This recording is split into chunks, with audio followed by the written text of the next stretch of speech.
ఇక్కడ సరే చూడండి మనం ఆ పూలు వసంత సీతాజ్యం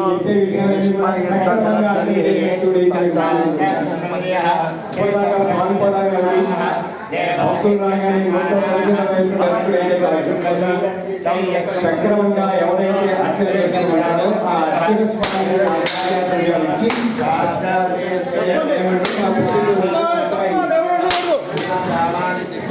మా పెళ్లి రోజు కానీ మనం ఏం చేస్తామంటే ఆ గుడిలో పూజ చేస్తాం.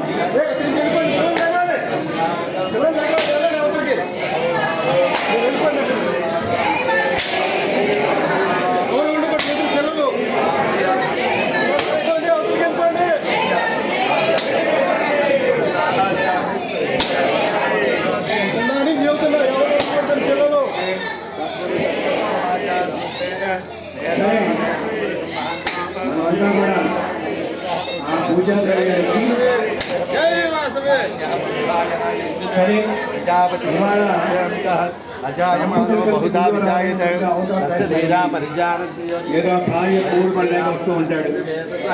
ఇవాళ రెండు చేతులతో దండం పెట్టి అవసరం పేరుని ఏదో ఒక చేతితో ఇలా ఏదో గాల్లో ముద్దులు పెడుతూ ఉన్నారు. అది చాలా తప్పు. సరే వచ్చి ఏదో బలవంతంగా వస్తాడు.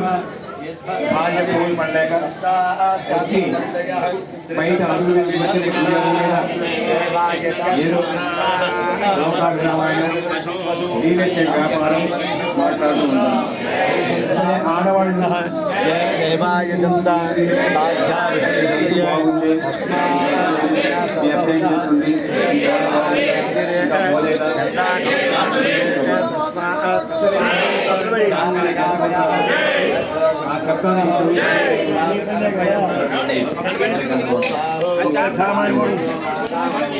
ఈ గోవంతా చూసి అర్థవత్వాలు వెనక చేయవచ్చులే నాకెందుకు కానీ సాహసం చేయమంటే అర్థవత్వం మిగతా మతాల్లో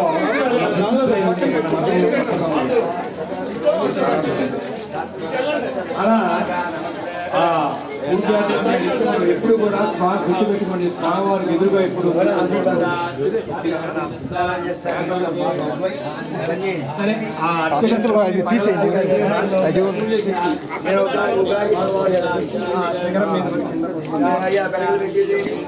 అర్చకత్వం యొక్క మంత్రశక్తి, అది దైవశక్తి. ఈ మంత్రశక్తి ముందు కలిసి లోపల గర్భాలయంలో ఎక్కడ దారి లేక ఆ యొక్క తరంగాలు పరిశోధన తరంగాలాగా గర్భాలయంలోంచి అంతరాలయంలోకి నుంచి మండపంలో కూర్చున్న హృదయానికి తాకితే ఆ పూజ ఫలిస్తుంది తప్ప ఇలా గుళ్ళోకి వచ్చి ప్రశాంతంగా పూజ చేసుకోకుండా ఎక్కడెక్కడ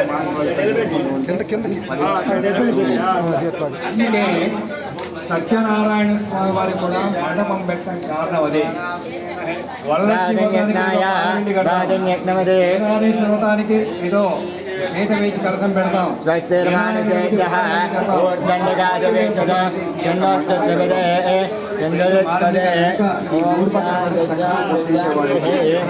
ఇది దేవాలయం లోపల ఉండేది కలసం. అలా నది ఒడ్డుకి మహారాజు గారు బ్రహ్మాండంగా మొత్తం చేస్తూ ఉన్నారు.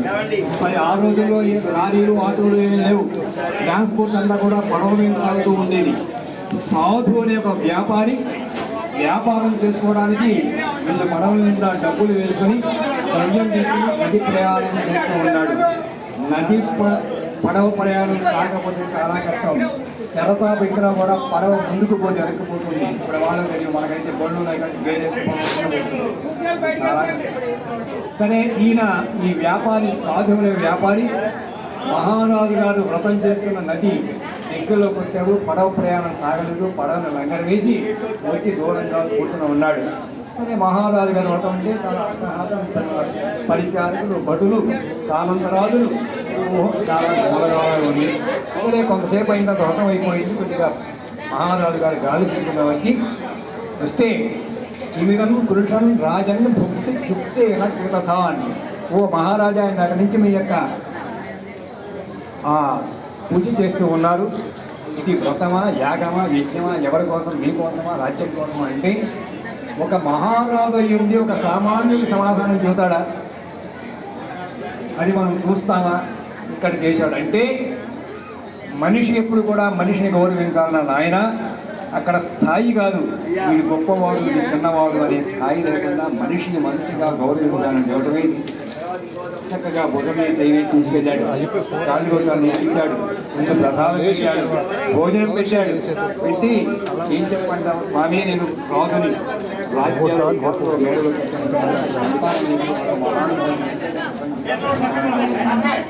వెంటనే వ్యాపారి, ఓ మహారాజా నేను కూడా నీలాంటి దురదృష్టం వస్తుంది దూరంగా ఉండాలి, కానీ దగ్గరికి ఆడలేదు, డబ్బులు వస్తాయి, మీరు ఇబ్బంది పడతారు, దూరంగా సంతానం కోసం